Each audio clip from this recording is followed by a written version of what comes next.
तो दोस्तों, income tax की सीरीज में अब हम आए हैं नेक्स्ट वीडियो पे। इसमें हम जानेंगे कि इनकम टैक्स में कई बार जो लोग हैं या मेरे क्लाइंट से पूछते हैं कि दिसंबर में पूछते हैं कि सर मेरी रिटर्न फाइल कर दो इस साल की दिसंबर की। तो इनकम टैक्स में मैं क्लियर करना चाहता हूँ, इनकम टैक्स रिटर्न्स जो फाइल होती हैं वो असेसमेंट ईयर और फाइनेंशियल ईयर को देखकर होती हैं। यदि आपने कोई भी इनकम जनरेट की है उस साल को कहते हैं फाइनेंशियल ईयर। जैसे कि आपने 1 अप्रैल 2025 से 31 मार्च 2026 तक जो भी इनकम आपने जनरेट की है उसको कहेंगे फाइनेंशियल ईयर। आपको रिटर्न कब फाइल करनी है? आपको रिटर्न फाइल करनी है असेसमेंट ईयर में। 1 अप्रैल से लेकर ड्यू डेट तक आपका असेसमेंट ईयर होगा। जैसे कि 1 अप्रैल 2026 से लेकर 31 जुलाई 2026 ये इंडिविजुअल की ड्यू डेट है 31 जुलाई 2026।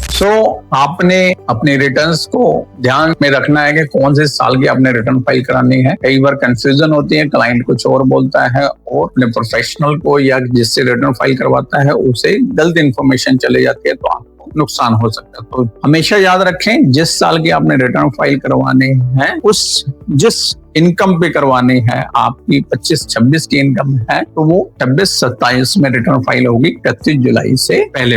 और यदि हम 31 जुलाई से लेट हो जाते हैं तो हमें 1000 रुपए की पेनल्टी भी पड़ती है और ये हो जाती है बी लेटेड रिटर्न्स, मतलब हमारी जो रिटर्न है वो लेट हो चुकी है तो इसमें हमें 1000 की पेनल्टी भी पड़ती है। और यदि हमने पिछले सालों की भी रिटर्न फाइल करनी है, कई बार लोगों को लोन लेने की जरूरत पड़ती है। लोन वाले जो बैंक है वो आपको पिछले 3 सालों के रिटर्न मांगता है, तो 3 साल के रिटर्न्स आपको यदि फाइल करवाने होते हैं तो आप ऑलरेडी लेट हो चुके हैं तो आपको हर साल 1-1000 रुपए का जुर्माना पड़ता है और जो प्रोफेशनल्स आपकी फीस लेगा वो अलग से लगेगी। तो यहाँ पे हमने जाना कि फाइनेंशियल ईयर क्या होता है और असेसमेंट ईयर क्या होता है।